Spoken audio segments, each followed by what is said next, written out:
Bismillahirrahmanirrahim. Assalamualaikum warahmatullahi wabarakatuh. Alhamdulillah, saya Dr. Muhammad Zahir Zahir. InsyaAllah saya nak kongsikan sedikit tentang attachment theory, yang mana yang sebelum ni saya menerangkan tentang pola kelekatan berdasarkan daripada kajian based on pada eksperimen.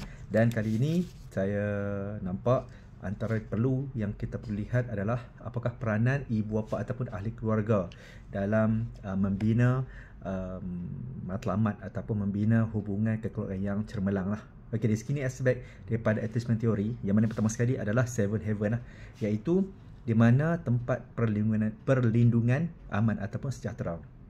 Jadi contohnya, seorang anak yang berlari ke pelukan ibu setelah mendengar suara yang menakutkan. Jadi contohnya, kalau kata satu peringkat kanak-kanak ni, dia berada satu tempat dan dia teringat suatu bunyi dentuman boom, terkejut. Jadi apa yang dia buat adalah dia mencari orang yang dia kenal, terutama sekali sama ada ayah ataupun ibu dia. Jadi aman yang dimaksudkan adalah sejahtera yang dia bawa pada diri. Yang keduanya adalah secure peace ataupun dasar aman.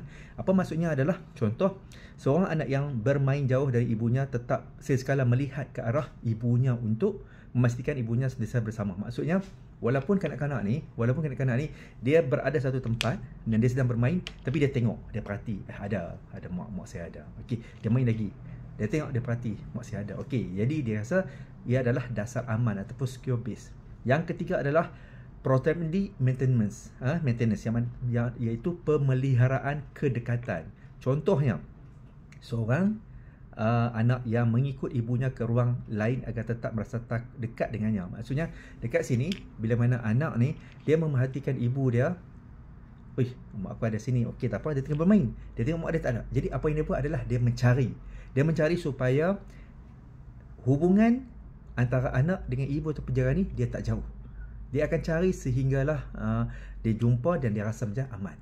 Dan yang keempat adalah separation distress, iaitu kecemasan perpisahan. Apa yang dimaksud adalah seorang bayi yang menangis ketika ditinggalkan oleh pengasuh. Jadi kenapa kadang kita tengok kenapa bayi ni satu peringkat dia menangis? Sebab dia tengok orang yang dia kenal, walaupun orang tu adalah saudara mara dan sebagainya, tetapi dia rasa macam tak selesa. Jadi apa yang dia buat, akan menangis. Jadi ini antara peranan ibu bapa ataupun ahli keluarga dalam membina attachment theory, dalam membina hubungan kekeluargaan, hubungan antara anak dengan ibu ataupun dengan bapa yang lebih dominan.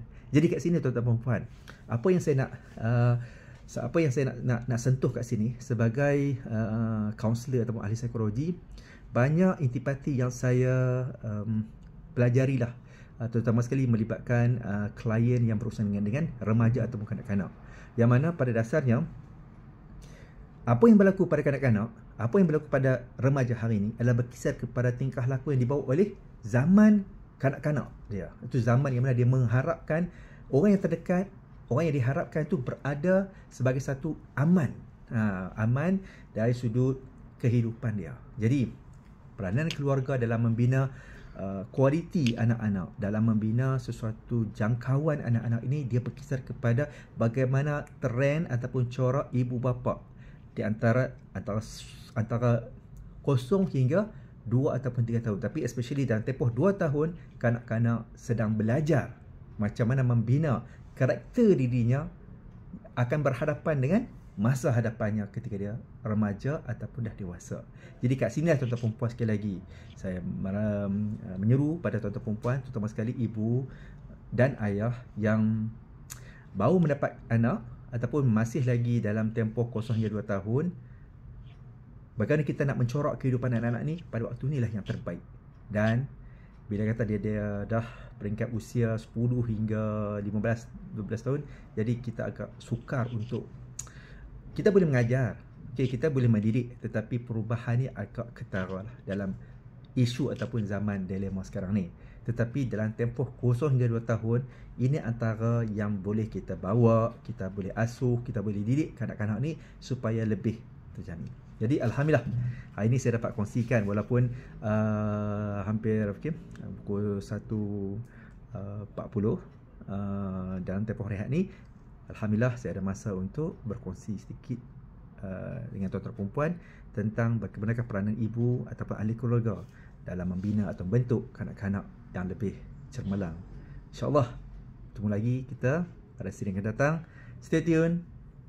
bersama saya DDMZ, Dr. Muhammad Zair Mazahir, IMC.